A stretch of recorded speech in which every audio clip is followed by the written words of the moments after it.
Selamat pagi Ibu, dengan Ibu siapa? Dengan Ibu Natalia. Oh iya, perkenalkan saya Bidan Devi yang bertugas pada pagi hari ini yang akan memberikan konseling tentang metode MAL. Sebelumnya saya tutup tirainya terlebih dahulu untuk menjaga privasinya ya Bu ya. Ibu apakah sebelumnya sudah mengetahui tentang metode MAL? Oh, belum pernah, makanya saya datang ke sini karena saya ingin mencari metode kontrasepsi yang tepat untuk saya karena kan saya dalam kondisi menyusui. Ya baik Bu. Ini Ibu ada keluhan-keluhan sakit-sakit tidak? Ada. Baik Bu. Saya jelaskan tentang metode MAL ya. Metode MAL itu atau metode amenora laktasi atau metode laktasional amenorrhea metode. Nah, MAL ini adalah metode kontrasepsi sementara yang mengandalkan pemberian air susu ibu atau ASI secara eksklusif. Artinya hanya diberikan ASI saja tanpa tambahan makanan dan minuman lainnya.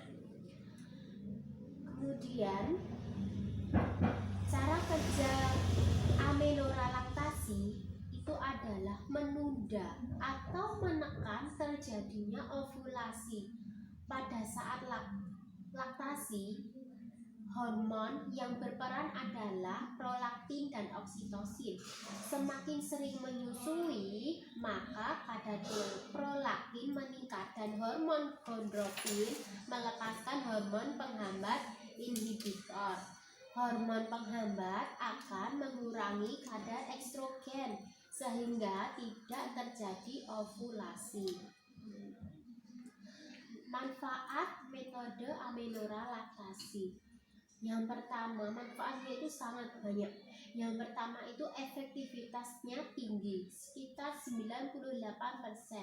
Apabila digunakan selama 6 bulan pertama setelah menjelaskan manfaat metode amenora laktasi ini melahirkan, belum mendapat haid dan menyusui eksklusif. Yang kedua, dapat segera dimulai setelah melahirkan, tidak memerlukan prosedur khusus, tidak memerlukan alat, tidak memerlukan obat, tidak memerlukan pengawasan medis, tidak mengganggu senggama, terus mudah digunakan, tidak membutuhkan biaya, tidak menimbulkan efek samping yang sistemis. Kemudian tapi ada keterbatasan metode amenora laktasi. Keterbatasannya yaitu memerlukan persiapan dimulai sejak kehamilan. Jadi harus siap dari diri sendiri tanpa ada paksaan, dimulai sejak kehamilan. Nah, metode ini sangat hanya efektif digunakan selama 6 bulan setelah melahirkan yang belum mendapat haid dan menyusui secara eksklusif, tidak melindungi dari penyakit menular, tidak menular seksual termasuk hepatitis atau HIV/AIDS.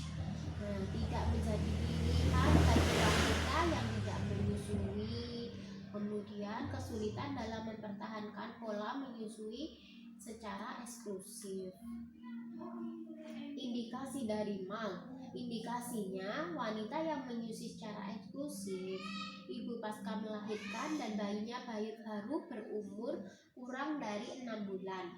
Wanita yang belum mendapatkan haid pasca persalinan, frekuensi menyusui sering dan tanpa jadwal. Jadi kalau menyusui itu bayinya jangan dijadwalin 32 jam, kalau bisa sesering mungkin. Bayinya haus juga harus diberikan ASI. Pemberian ASI tanpa botol atau dot, jadi benar-benar dari payudara kita, tidak mengonsumsi suplemen. Pemberian ASI tetap dilakukan baik ketika ibu dan atau bayi sedang sakit. Terus kontraindikasi MAL. Kontraindikasinya yaitu wanita pasca melahirkan yang sudah mendapat haid, wanita yang tidak menyusui secara eksklusif, wanita yang bekerja dan terpisah dari bayinya lebih dari 6 jam, wanita yang harus menggunakan metode kontrasepsi tambahan, wanita yang menggunakan obat yang mengubah suasana hati, bayi sudah berumur lebih dari 6 bulan, bayi yang mempunyai gangguan metabolisme. Nah, ini sangat dianjurkan untuk ibu sebelum menggunakan sangat dianjurkan ya Bu ya. Jadi bayi menyusu harus sesering mungkin on demand. Kedua, waktu pengosongan payudara tidak lebih dari 4 jam. Bayi menyusu sampai sepuasnya. Bayi akan melepas sendiri hisapannya jika sudah merasa kenyang. Nah, kemudian ASI juga diberikan pada malam hari untuk mempertahankan kecukupan ASI. ASI dapat disimpan dalam lemari pendingin. Waktu pemberian makanan pada saat sebagian metode MAR tidak akan efektif apabila ibu sudah memberikan makanan atau minuman tambahan lain. Kemudian apabila ibu tidak menyusui secara eksklusif atau berhenti menyusui, maka perlu disarankan menggunakan metode kontrasepsi lain yang sesuai. Nah, bagaimana Bu? Apa yang saya jelaskan? Apakah ibu sudah mengerti? Iya, sudah. Ada pertanyaan yang ingin ditanyakan? Nggak ada. Oh, baik Bu, terima kasih ya Bu ya atas kunjungannya. Terima kasih atas waktunya. Semoga ibu dan keluarganya selalu sehat. Terima kasih Bu. Terima kasih.